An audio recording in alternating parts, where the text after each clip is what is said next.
February 1945. The frost-cracked roads of Western Germany trembled beneath the tracks of American Sherman tanks. In a makeshift holding camp near the Rhine, surrounded by canvas tents and coils of barbed wire that caught the pale morning light, 317 German women sat in absolute silence. They wore the gray-green uniforms of Wehrmacht auxiliaries, Nachrichtenhelferinnen, Stabshelferinnen, Flakwaffenhelferinnen, communication specialists, administrative clerks, anti-aircraft operators who had served the Reich with disciplined efficiency. Now they were prisoners. Their hands, accustomed to typewriters and radio dials and plotting boards, trembled in their laps. The air smelt of diesel fuel and damp wool, and something else they could not name, the absence of terror they had been taught to expect. When the American military police officer, a woman in olive drab, no older than 30 with a Red Cross armband, entered the compound carrying a crate of supplies, several of the German women flinched. They had been instructed, in those final desperate months of the Reich's collapse, what would happen if they fell into enemy hands. The propaganda had been specific. The newsreels had shown it. The whispered warnings from officers and party officials had painted nightmarish pictures of brutality, violation, systematic revenge. They had been told the Americans would treat them as the Soviets did in the East, that capture meant degradation, starvation, death. Some had carried cyanide capsules sewn into their uniform hems, small glass vials of deliverance, just in case. But the American woman simply set down the crate, smiled with an expression that seemed impossibly genuine, and said in careful German, "There is coffee here, hot, and bread. You must be hungry." That was when the first woman began to cry. To understand the weight of those tears, one must first comprehend the architecture of fear that had been constructed around these women for 12 years. The National Socialist regime had not merely governed Germany, it had colonized the German imagination, replacing reality with a carefully engineered mythology of racial destiny, existential struggle, and civilizational warfare. By 1944, as the Wehrmacht retreated on all fronts and Allied bombs turned German cities into landscapes of rubble and ash, the propaganda machine had intensified its most primal message. Defeat meant annihilation. The enemy would show no mercy because mercy was a weakness of inferior races. The Americans, corrupted by Jewish influence and mongrel democracy, would extract vengeance upon German women with particular cruelty. The Soviets would be animals, the British would be cold executioners, but the Americans, soft and decadent in peacetime, would reveal a capacity for savage retribution once their blood was up. This was not peripheral propaganda, it was central doctrine, reinforced through every organ of state communication. The Völkische Beobachter printed testimonies, fabricated or distorted, of German civilians mistreated in occupied territories.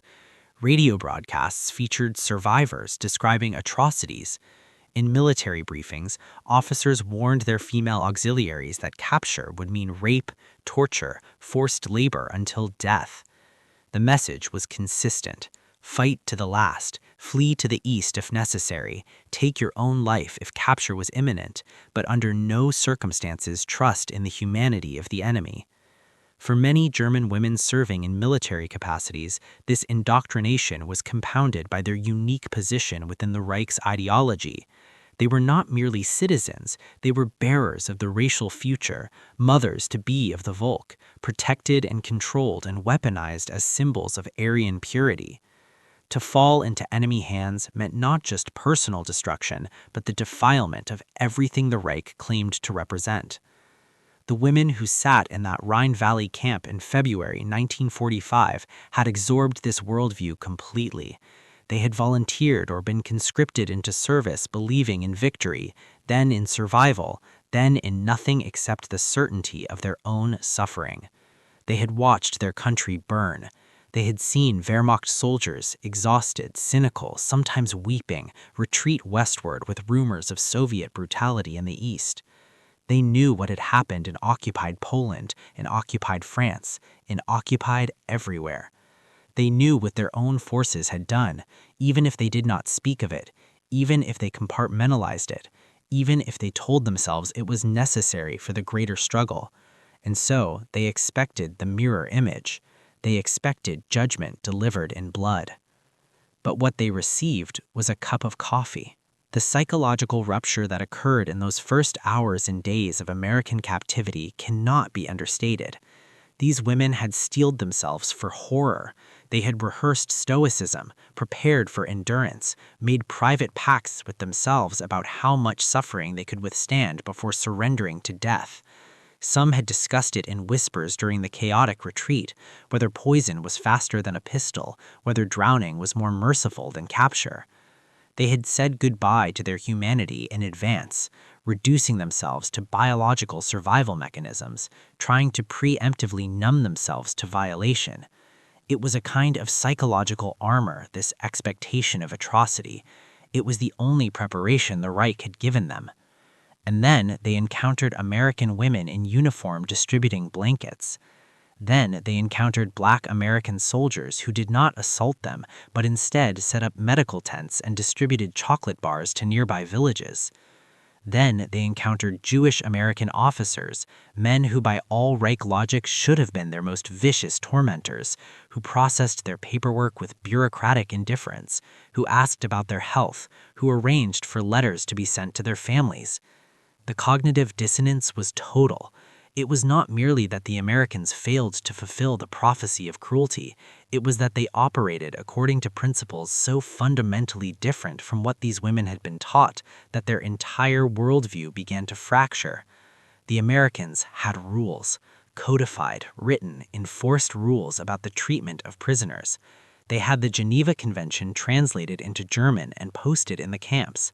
They had military police investigating complaints. They had medical officers treating German wounded with the same supplies used for American wounded. They had women serving in positions of authority without being symbols or tokens, simply doing their jobs with competent professionalism. One German woman, a 23-year-old radio operator named Marguerite First, later wrote in her diary, "They gave us soap.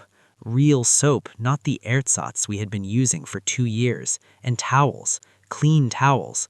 I stood in the shower, hot water, unbelievable, and I could not stop crying because I realized they were treating us better than our own officers had treated us in the last year of the war." What did that mean? What did it mean about everything we had been told? Historical evidence.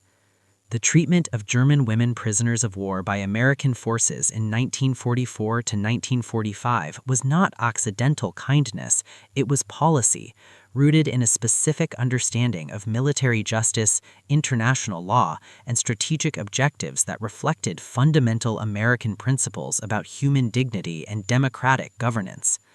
The United States had ratified the 1929 Geneva Convention and took its obligations seriously, not merely as legal requirements, but as moral imperatives that distinguished American conduct from totalitarian brutality.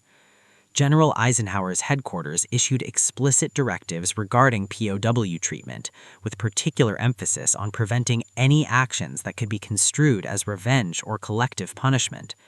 These were not abstract guidelines, they were enforced by military police, inspections, and a chain of command that held officers accountable for violations.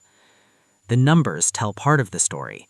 By war's end, the United States held approximately 378,000 German prisoners on European soil, with millions more in camps across North America. The mortality rate among German POWs in American custody was approximately 0.15%, a figure dramatically lower than in any other theater of captivity, including German camps holding Allied prisoners, and incomparably better than Soviet camps where German POW mortality reached 35%. German prisoners received 2,000 to 2,500 calories per day, consistent with Geneva Convention requirements, even when American logistics were stretched thin. They received medical care that often exceeded what was available to German civilians in bombed-out cities. They worked in labor battalions but were paid in scrip, allowed recreation time, permitted to send and receive mail. For German women POWs, numbering approximately 15,000 by various estimates, most of them Wehrmacht auxiliaries captured in the final months of the war, the treatment was even more carefully calibrated. American military authorities were acutely aware of the propaganda value of their conduct. They knew that reports of dignified treatment would filter back into Germany, undermining Nazi narratives and potentially encouraging surrender. But beyond strategic calculation, there was genuine institutional commitment to preventing sexual violence and exploitation.